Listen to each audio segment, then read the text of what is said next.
remembering God's miracles. So let's open with a word of prayer. We're going to get started. Lord, thank you so much for this beautiful day and the beautiful days to come.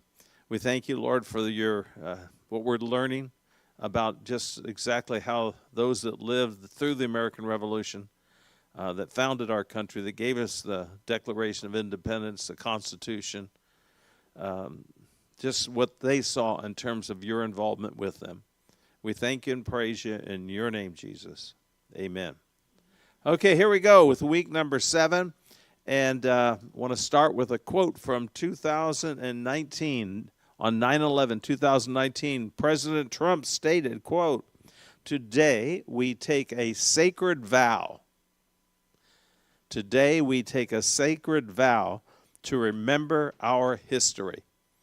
And so that's what our program's all about. It's about remembering history, the forgotten history, the lost history, uncovering it, bringing it forth again. That's part of the word for this year is the lost and found, that which is lost is going to be found, that which is hidden will be exposed. And so that's where it starts. And never forget Ecclesiastes chapter 1. But in Ecclesiastes chapter 1, God says in there, he puts right in there 3, even though we fell in the garden, even though it's an imperfect world, there's 3 things that can be depended upon that God has left as a stable condition for our planet. And that is, number 1, it is that he gives the illustration of the sun rising, the sun setting. It can be depended upon. The sun's going to rise, the sun's going to set. The second thing that we can count on is the wind. The wind has a circuit which it takes.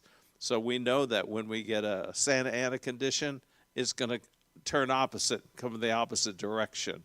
Circuits, though, are the wind. Then he finally closes with the sea, in which he says that rivers flow into the sea, but the sea is never filled. Why? Because of evaporation. The evaporation goes back into the clouds, comes back in the rivers, and there's that continuous cycle. Then he goes on to say, and it points out something very important, and that is that there's one thing that is very important, but it doesn't have that closed circuit. It doesn't have that continual action, and that's man's memory. That which was done before will be done again, and if someone says to you, oh, look, something you didn't know, it's from of old, from ages past, okay? It repeats itself. And he says, though, the problem right in between those verses is the problem is our ability to concentrate. There's so many things that gain our attention that learning history tends to be moved to the back, one of the lesser things that is done to our chagrin, because to our difficulty, because if we would study the past, we wouldn't get off in the present, and we'd also know about the future. So whether we're looking at it biblically, it's the case to really understand foundational teachings of the faith are right in the scripture. But for us as a, quote, Christian nation, a nation that started out with a covenant with God, and them, the people in the revolution, seeing God interact, writing about it, calling for days of fasting and prayer. If you don't understand that, you will really never understand the major documents, because the major documents were written by the same people that were fighting by those wars that were interpreting what God was doing. And so that's why it's very important, whether it's Ecclesiastes chapter 1 or this quote by President Trump back in 2019, today we take a sacred vow to remember our history. Again, that's what this series is all about. So last week we took a look at the Battle of Saratoga. One huge miracle, one minor one, but without it, how do you gauge miracles? I mean, a miracle's a miracle. But the wind was kept offshore. The British fleet was not able to get to America because the winds blew against them for 3 months. And that was contrary to norm. But for 3 months, the winds kept the British fleet from coming to Saratoga, where General Burgoyne of the British was expecting supplies to come. They got down to 3 days' rations. That's all they had left. And if you remember the Battle of Bennington, that's where he tried to get the supplies, but God supplied a thunderstorm all day long, which mucked up the roads, and those that were going to come as replacements or added-ons, they couldn't get there. And so they didn't arrive until after Bennington. They couldn't get the supplies, so then that moved to Saratoga, where they now, with 3 days of supplies, the ships weren't able to get in from England, and so they had to surrender 6,000 men. So again, we've seen throughout the series, starting with Brooklyn Heights, how God used weather to just tip the scales. And all the way through, we've seen that the battles could go either way. Henry Knox, you remember in the letter to Lucy, his wife, said, we won a battle, but tomorrow we may lose a battle. You know, everything is up in the air in terms of where this is going to go. And again, the conclusion is that, to me, that if God had not intervened over and over and over again, we would have never won the revolution. I was listening to a secular historian yesterday and today on YouTube, and he's handling it from a secular point of view, but he said, if you get into this and really understand all these battles, it's an absolute miracle that we won. And that was the reality of it. It was a miracle. It took supernatural intervention. So today, we are going to go and take a look back. We're no longer, at least right now, we're no longer in New York or New Jersey. We are going to be going back to Valley Forge. That's in Pennsylvania. That's 25 miles from Philadelphia. The British have taken over Philadelphia, and they actually run into an interesting situation. Remember last week, because of our victory at Saratoga, France is going to get involved now. And the French have a lot in Canada coming down and so forth. So the British get into a situation in Philadelphia, having taken it over and been there for a while, but they get orders that because there's a fear that the French are going to cut off the Delaware and surround them. So they're told to go to New York. And that's going to set up what is going to happen tonight at the Battle of Saratoga. Not Saratoga, wherever we're going to. Not Saratoga. We'll get there in a minute. I'll remember the name. But the point being is they're going to end up in New York, in New Jersey, and that's going to add to the issues that they're dealing with. Okay, so let's take a look. December 19th, 1777. The American troops have now swelled from 2,000, then they went to 3,500 to 5,000. It is the winter. It's the one you've heard about in Valley Forge. And their troops are now swelled to 11 to 12,000. That will be because of three things. Number one, it's because of their recent victories. They had victories at Trenton, Princeton, and Saratoga. And so there's optimism because of that. Secondly, they remember the story of Jane McRae last week and her scalping and how it coalesced the colonies in their anger against Great Britain to all these men started signing up. They're going to get involved in the war now. They're angry. The colonies were angry. And then also during this period, not only are the French going to get involved, but then the colonists are going to offer to people to sign up two things. If you sign up for 3 years, they'll give you a bonus of three for those 3 years. They're going to give you a bonus at the conclusion.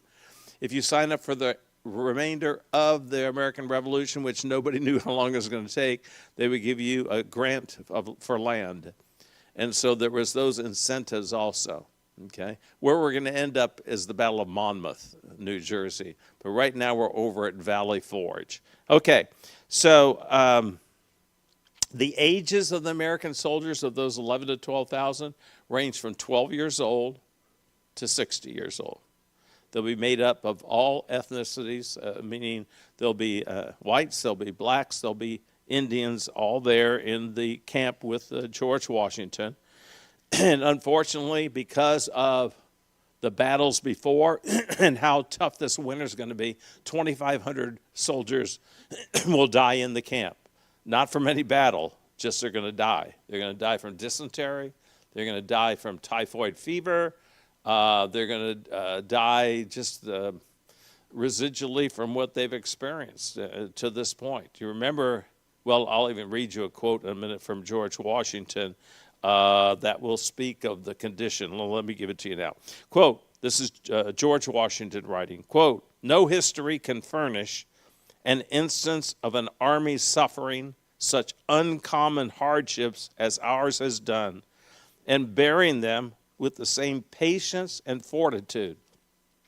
To see men without clothes to cover their nakedness, without blankets to lay on, without shoes, by which their marches might be traced by the blood from their feet, and almost as often without provisions, marching through snow and frost, and at Christmas taking up their winter quarters within a day's march of the enemy, 25 miles away, without a house or hut to cover them, and submitting to it without a whimper, is a mark of patience and obedience, which in my opinion can scarce be paralleled, end of quote.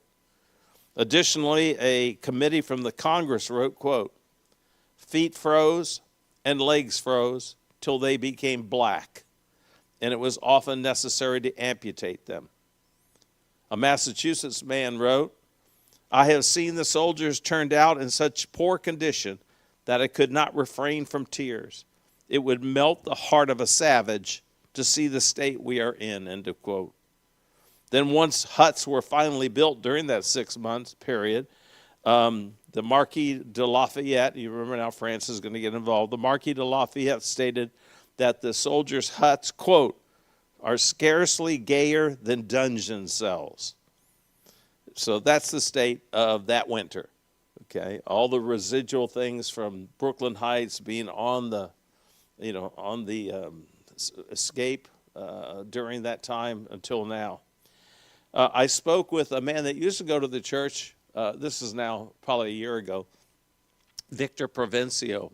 And as I was telling him about what we were doing on Valley Forge, he said, wow, when I was in grade school here in California in 1950, they taught us a song, and I still remember it to this day.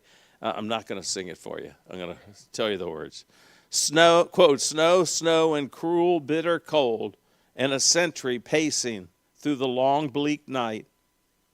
Hunger and thirst were met at Valley Forge, and brave men would suffer for liberty and right. But the cause of liberty rallied, and it rose like the sun.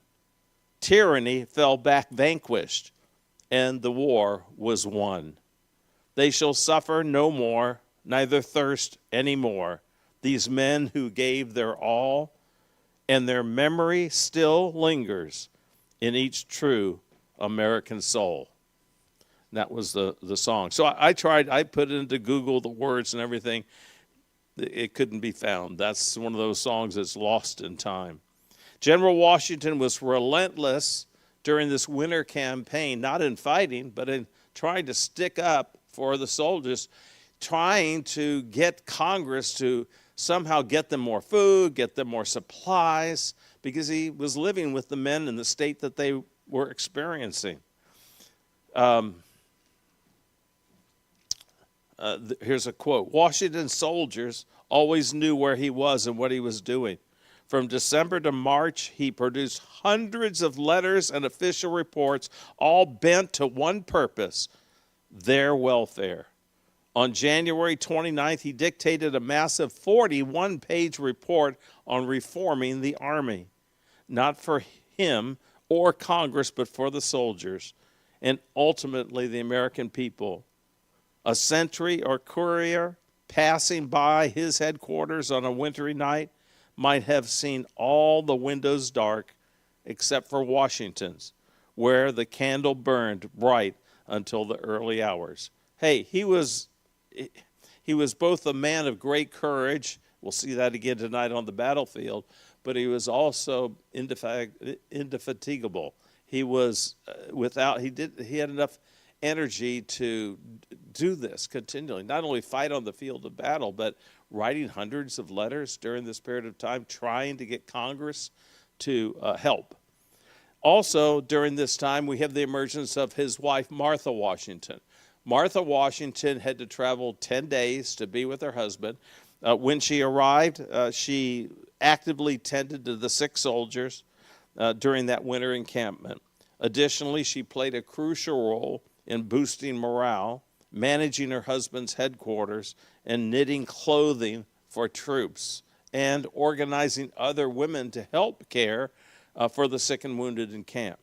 More specifically, while she held the high social status of the commander-in-chief's wife, she did not remain distant from the hardships of the camp. She visited and comforted ill and wounded soldiers in their quarters and in the camp hospitals.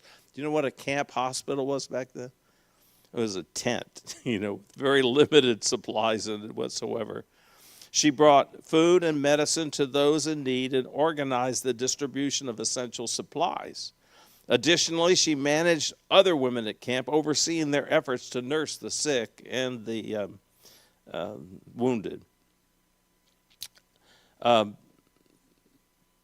Beyond physical care, her presence was noted by soldiers and officers as a source of, quote, fortitude and, quote, hope during a period when roughly 2,000 to 2,500 men died from disease and exposure.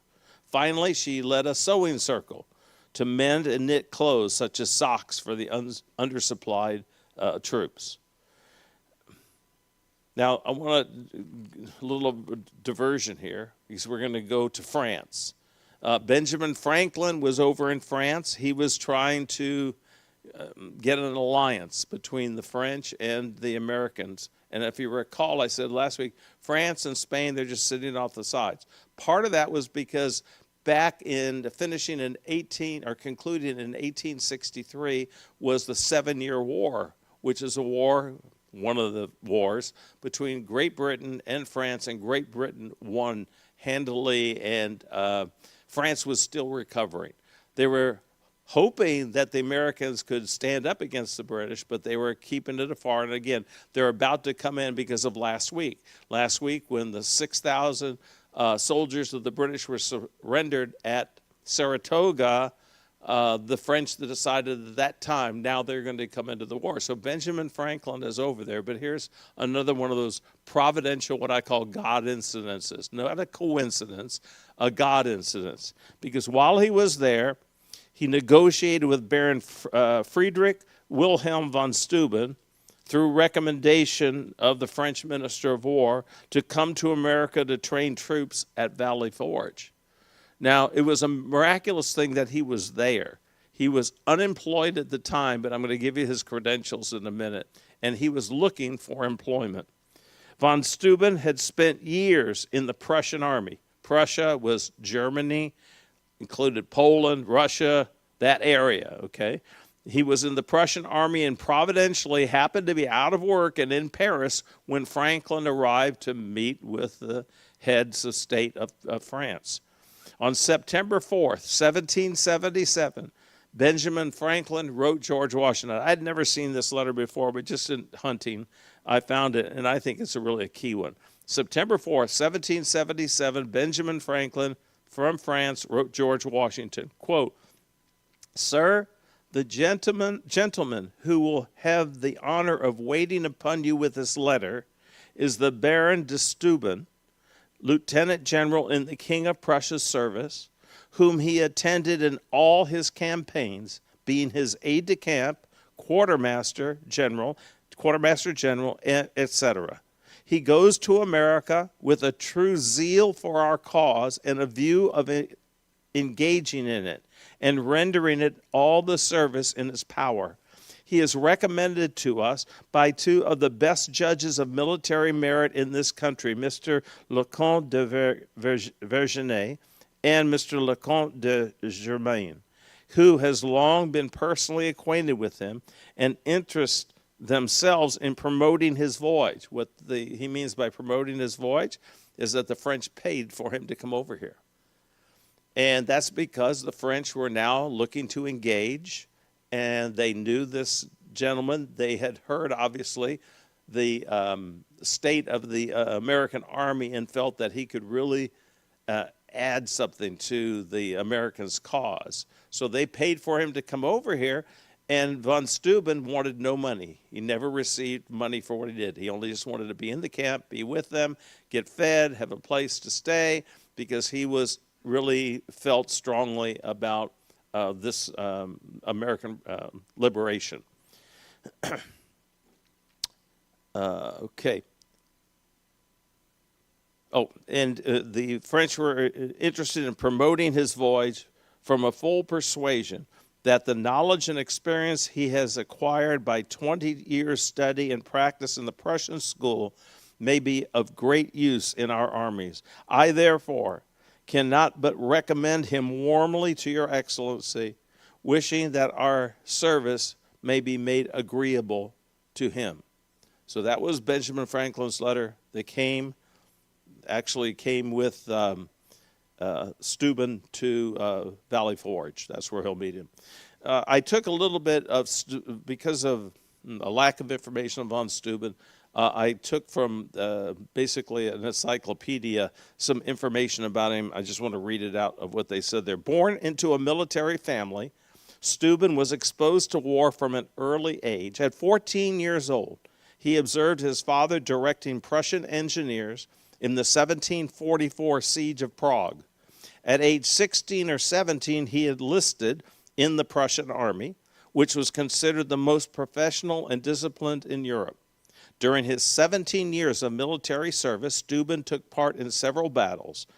In the 7 Years' War, where he rose to the rank of captain and became aide-de-camp to the King Frederick II of Prussia. A couple weeks ago, you heard a quote from him. When we won the battles of Trenton and Princeton, the King of Prussia said, you'll remember this, quote, that those 10 days were the most important in history because it basically was turning the war towards the American cause. And he was aide-de-camp to King Frederick II of Prussia, who was renowned for his military prowess and strategy. Steuben's career culminated in his attendance of Frederick's elite school for young military officers, after which he was abruptly discharged from the army in 1763, allegedly by the machinations of a rival.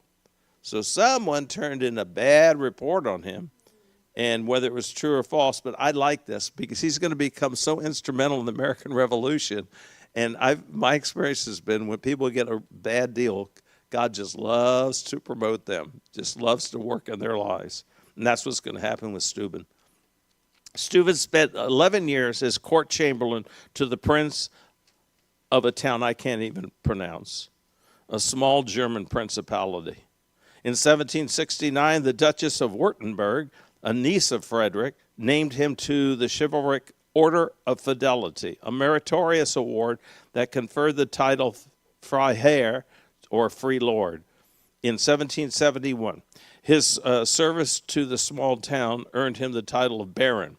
In 1775, as the American Revolution had begun, Steuben saw a reduction in his salary and sought some form of military work. Unable to find employment in peacetime Europe, he joined the U.S. war effort through mutual French contacts with U.S. diplomats, most notably ambassadors to France Silas Deane and Benjamin Franklin. Due to his military exploits and his willingness to serve the Americans without compensation, Steuben made a positive impression on both Congress and General George Washington, who appointed him as temporary Inspector General of the Continental Army. Appalled by the state of the U.S. forces, Steuben took the lead in teaching soldiers the essentials of military drills, tactics, and discipline. Now, you remember back that Henry Knox, who was the bookstore owner from Boston, who had read extensively in terms of military tactics, fortifications, and so forth, he was able to write a manual that would last like 150 years that the American troops and colleges of education and military would use. Well, the similar thing is going to happen here, but his expertise is discipline and drilling, okay? And so he's going to also write a book, based on Prussian techniques. He wrote Regulations for the Order and Discipline of the Troops of the United States, that's in 1777, which remained the Army's drill manual for decades and continues to influence modern U.S. Army manuals. Steuben also addressed widespread administrative waste and graft. That sounds familiar. Helping save desperately needed supplies and funds. As these reforms began bearing fruit on the battlefield in 1778, Congress, on Washington's recommendation, commissioned Steuben to the position of Inspector General with the rank of Major General. He served the remainder of the war as Washington's chief of staff and one of his most trusted advisors. We already knew from the past how important Henry Knox was to Washington, so now he has Henry Knox and he has Steuben, who are some of his most trusted advisors. After the war, Steuben was made a U.S. citizen and granted a large estate in New York in reward for his service. In 1780, he was elected a member of the American Philosophical Society, a learned society that included many of the nation's most prominent founding fathers. So von Steuben very quickly started to change the whole structure of the discipline and the tactics and all of the troops. And again, think of this. Washington was having difficulty with the 2,000 because none of these guys came out of any kind of education that prepared them to be in war. And now it's swelled to 11 to 12,000. Now they've got 6 months, but now he's got a, quote, bigger problem on his hands because now he's got 6 times as many men to form into regiments and to teach them discipline and fighting and so forth.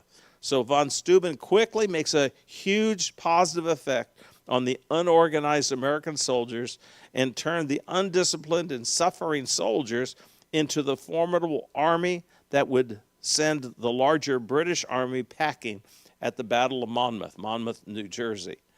When they come out of Valley Forge, to the untrained eye, they will look like the same. Why? Because they didn't have uniforms. They were malnourished. Some would be on crutches. Some would, it was a motley crew, okay?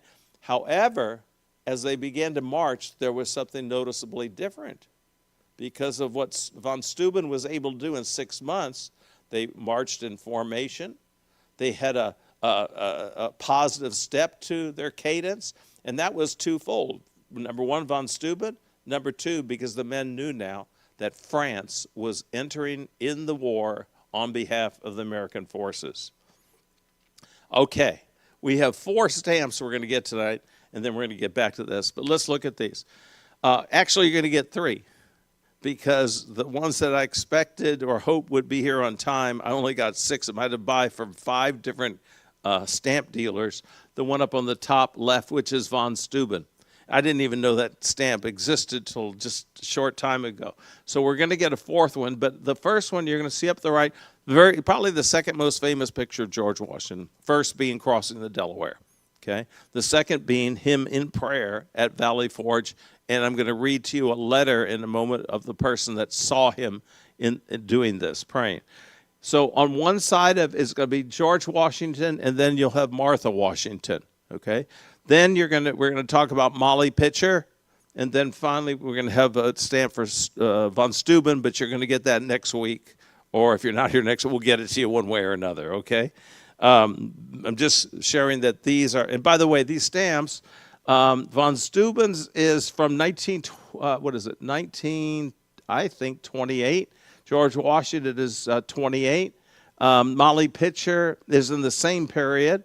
And then the newer one is Martha Washington from 38. So these are all like mint stamps, almost 100 years old. The oldest stamp you'll get in this 12 weeks is from 1925, and that's of Nathan Hale.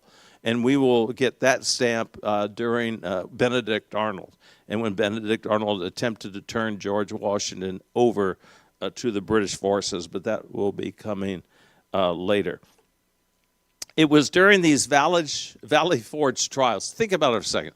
Valley Forge, forging. If there's anything von Steuben did, he forged an undisciplined, lacking of education in the art of war group of 11 to 12,000 men into a working army. So he actually forged the American army into what was going to be needed in its very next battle.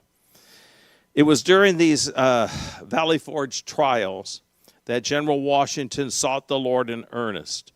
In Diary and Remembrances, that's the name of the book, in Diary and Remembrances of Reverend Nathaniel Randolph Snowden, a Presbyterian minister and a Princeton graduate, Snowden records, quote, I was riding with Mr. Potts. Mr. Potts owned this acreage that the American troops were on. Mr. Potts lived about 20 miles out of town, but he owned this whole area. So when they were looking for a place, it was Mr. Potts who volunteered to give up the property as long as George Washington and the troops needed it to prepare for what was coming after the winter. That's who Mr. Potts is. So this reverend says, quote, I was riding with Mr. Potts near Valley Forge, where the army lay during the War of the Revolution. Mr. Potts was a senator in our state and a Whig. I told him I was agreeably surprised to find him a friend to his country, as the Quakers, which he was, were mostly Tories. He's a Tory, being a loyalist to Great Britain, but living here in America. He said, quote, it was so, and I was a rank Tory once, for I never believed that America could proceed against Great Britain, whose fleets and armies covered the land and ocean. Go back to week 2, and you know that, or week 3, no, week 1 too. Also, you had 426 or whatever it was number of ships from Britain in New York Harbor, and our whole fleet of 6 were there. So he's right on why he wouldn't think that we would be able to stand up against them, because they were the most formidable army in the world and navy in the world. But something very extraordinary converted me to the good faith. What was that? I inquired. Do you see the woods in that plain? It was about a quarter of a mile from the place we were riding. There, said he, lay the army of Washington. It was a most distressing time of the war, and all were for giving up the ship, but that one good man. In that woods, pointing to a close-in view, I heard a plaintive sound, as of a man at prayer. I tied my horse to a sapling and went quietly into the woods, and to my astonishment, I saw the great George Washington on his knees alone, with his sword on one side and his cocked hat on the other. He was at prayer to the God of the armies, beseeching to interpose with his divine aid, as it was the crisis and the cause of the country, of humanity, and of the world. Such a prayer I never heard from the lips of man. I left him alone praying. I went home and told my wife. I saw a sight, quote, I saw a sight and heard today what I never saw or heard before, and just related to her what I had seen and heard and observed. We never thought a man could be a soldier and a Christian. Now that was common, okay, especially within the Quaker faith, okay? But in other wars also, that it's common for some Christians to believe that to be a Christian, you could not fight. You could not take another person's life. We never thought a man could be a soldier and a Christian. But if there is one in the world, it is Washington. We thought it was the cause of God, and America could prevail. So that's, and again, the reason I want to bring that up is that we've seen all along not only how God intervened on George Washington's behalf, but we've seen him calling for days of fasting and prayer. We've seen some of his responses and how God is so much centered in it. He also had a book, and I can't remember the name of the book. Let's call it the Book of Prayers, in which that he responded to different times in his role as commander-in-chief of the armies, in which he wrote down some of the prayers that he prayed. Actually, you can purchase a copy of the book in paperback form today. Okay, as winter was ending, on April 12, 1778, General Washington issued the following order, quote, the Honorable Congress having thought proper to recommend to the United States of America to set apart Wednesday the 22nd instant to be observed as a day of fasting, humiliation, and prayer, that at one time and with one voice the righteous dispensations of providence may be acknowledged, and his goodness and mercy towards our arms supplicated and implored. The general directs that the day shall be most religiously observed in the army, that no work shall be done thereon, and that the several chaplains do prepare discourses. This was followed on May 2nd with General Washington ordering, quote, the commander-in-chief directs that divine service be performed every Sunday. To the distinguished character of patriot, it should be our highest glory to laud the more distinguished character of Christian. So that's why I say with George Washington, with the founders, the ones that wrote our original documents, it was no doubt where their belief system was operating from. It was operating as Christians within the Old and New Testament. Which takes us then now to the Battle of Monmouth. When the colonists left Valley Forge, they looked the same but were not the same. They were still terribly undersupplied in terms of clothing and goods, but they marched in strict formation and exhibited a newfound optimism.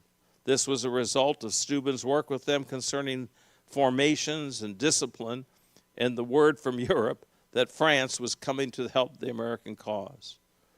The march. Washington's army headed 85 miles east to Monmouth. Here we go. So this is just a modern Google map here now. But you can see where, well, let me get my pointer here. We're going to start right over here at Valley Forge, and we're going to take Highway 276. I don't think it was there then. And we're going to go here, and we're going to end way up here. It's 85 miles of a hike, okay, up here to the Monmouth area, which is in here. And as I share, Monmouth is like Saratoga is made up of counties, you know, round about it and so forth. The march. Washington's army headed 85 miles east to Monmouth, New Jersey, where they would take on the British. Although only June, the weather turned unseasonably hot. The fact the colonial army was undersupplied worked to their advantage. They could move much quicker than the British. Additionally, Washington had the men remove their coats and shirts during the march to Monmouth. It will end up on the battlefield 107 degrees, okay? But it's already blistering hot as they're marching. Remember now, the British, they're coming also. They're coming from the Philadelphia, Allentown area. They're coming that direction, going basically in the same direction. And we're going to see what their march was like. Now, remember this. With the British, whereas George Washington said, guys, take your coats off. That's not going to happen with the British. Okay, they are going to be dressed to the hilt, ready for battle. The tightly disciplined British soldiers were not so fortunate. Number one, they wore wool uniforms and carried upwards of 60 pounds or more in packs and equipment. Their Brown Bess 75 caliber muskets alone weighed nearly 10 pounds each. The German mercenaries fared no better and perhaps even worse. They were just as heavily loaded down, and perspiring Hessian grenadiers found that their imposing metal-plated mitre caps made literal frying pans in the broiling sun. Do you want to go to those pictures there of what they had to wear? This is mercenaries. These are brass, and that was on your head in 107-degree weather. Okay, can you imagine that? It's frying pans in the broiling sun on their heads. The British march became a nightmare, a sweat-soaked exodus through clouds of choking dust and heat. Now check this out, because this, when you think of armies moving to getting ready for war, I would not imagine this was the actual scene. Check this out. After the advance guard came the baggage train, a hodgepodge caravan of army wagons, private carriages, together with bakeries, laundries, and blacksmith shops on wheels. No fewer, this is the British, no fewer than 1,500 vehicles jammed the road. A swarm of camp followers walked behind the baggage train, women and children so numerous that the procession looked more like a ragtag gypsy caravan than a professional army on the march. 1,500 wagons, and then people 100 plus degrees. That's why the British march became a nightmare. In addition, the Americans did all they could to add to their discomfort. They blocked the road with felled trees, destroyed bridges, filled wells with piles of stones. In addition, American sharpshooters continually sniped at the redcoats with deadly effect. And once again, providentially, in addition to the scorching heat during the day, at night there were heavy thunderstorms, turning the dusty roads into a gluttonous mire. When the sun rose, so did the temperatures, and there was little water to be had. By the dozens, British soldiers staggered to the side of the road and collapsed in a heap, victims of heat stroke. Many died where they lay. Others laid prostrate with exhaustion. Not even the threat of a flogging could move them.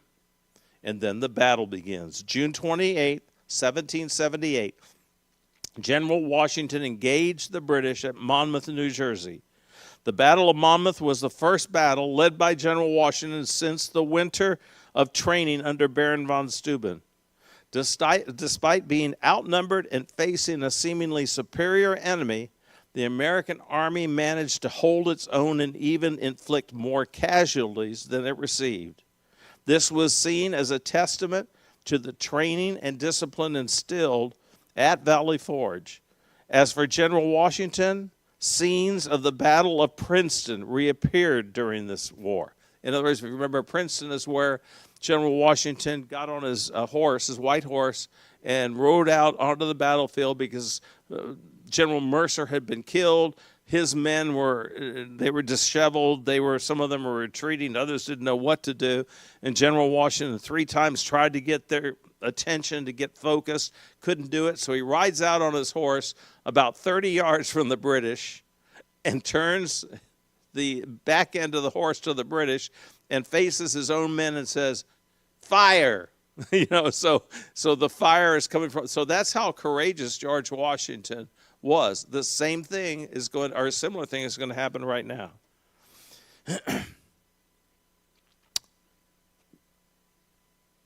Scenes of the Battle of Princeton reappeared during this, the longest battle of the American Revolution.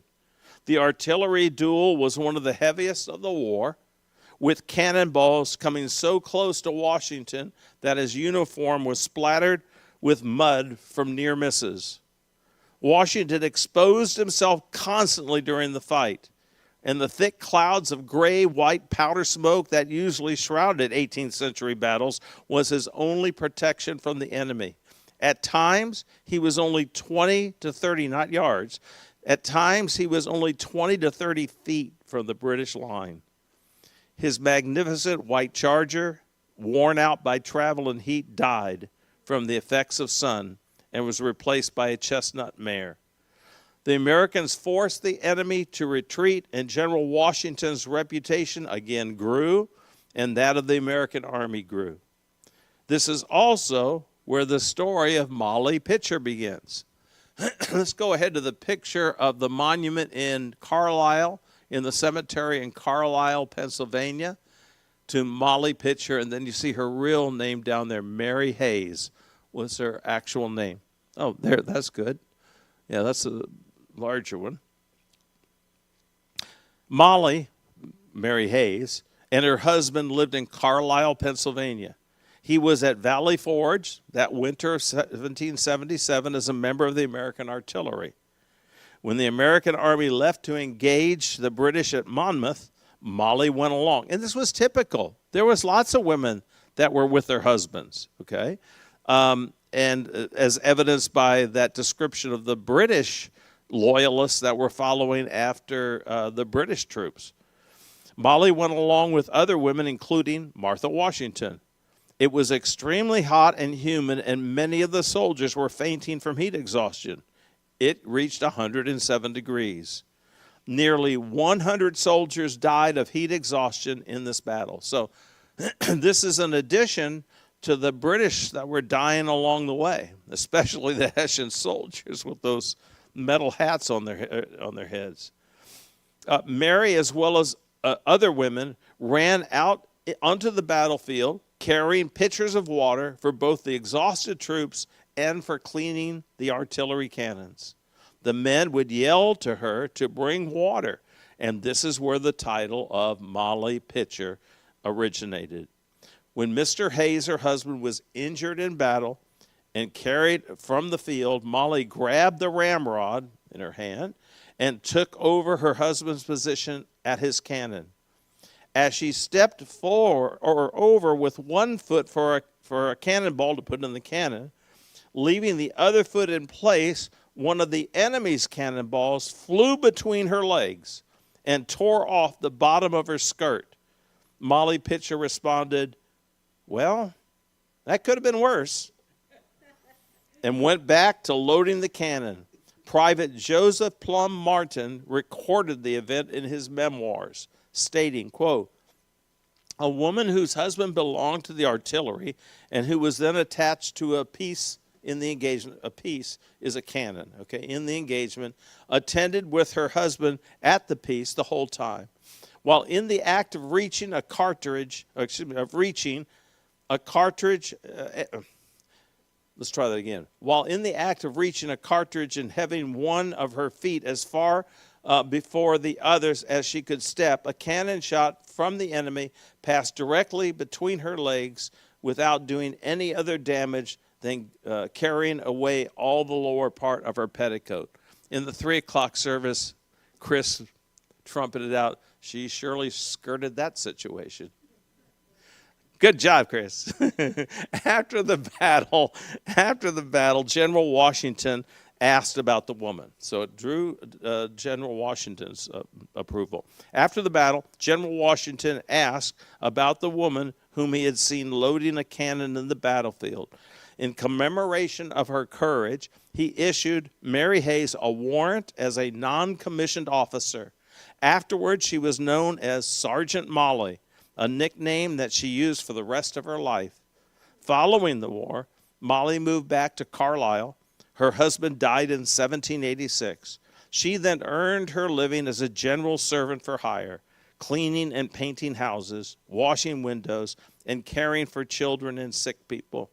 Sergeant Molly was often seen in the streets of Carlisle wearing a striped shirt, wool stockings, and a ruffled cap, and she was well liked by the people of Carlisle. On February 21st, 1822, the Commonwealth of Pennsylvania awarded Mary an annual pension of $40 for her service. $40 back then was pretty good. Mary died January 22nd, 1832 in Carlisle at the approximate age of 78. She is buried in the old graveyard in Carlisle under a statue of Molly Pitcher standing alongside a cannon in the cemetery. The Battle of Monmouth ended in a draw, with the British retreating to New York. Regardless, Monmouth was significant in the sense that it was one of the battles that helped turn the tide of the overall Revolutionary War. Outnumbered revolutionaries managed to stand toe-to-toe with arguably the greatest army on earth.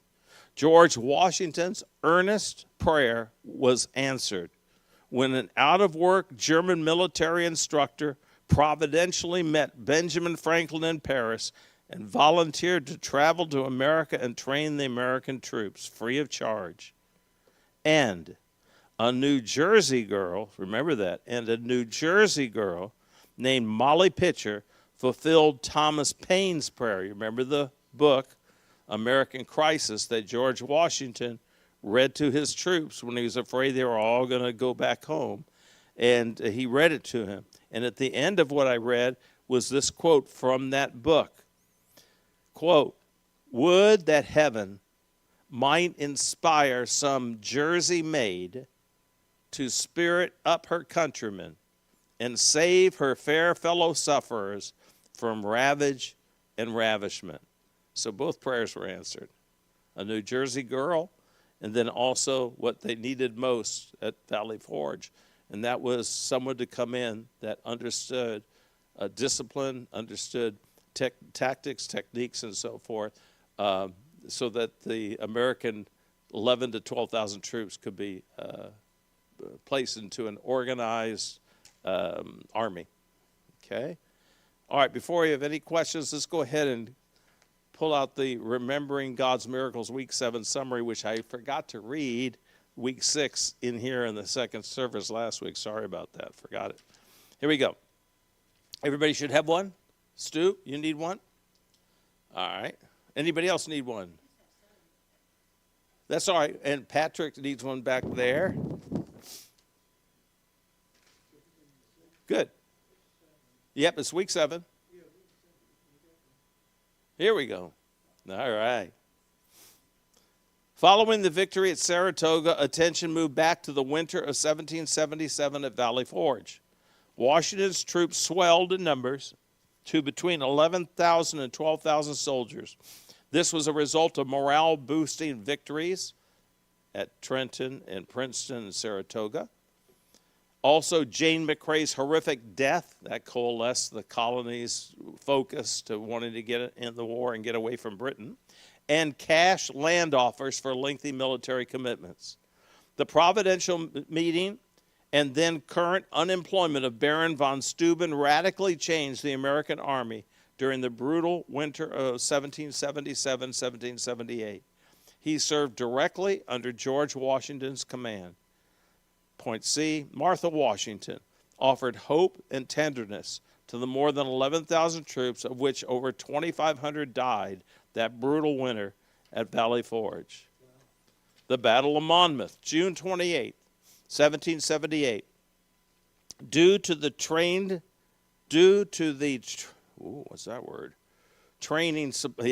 I left an N out. Due to the training supplied by Baron von Steuben, Washington's army performed at a much higher level and was able to hold its own in battle at Monmouth, New Jersey.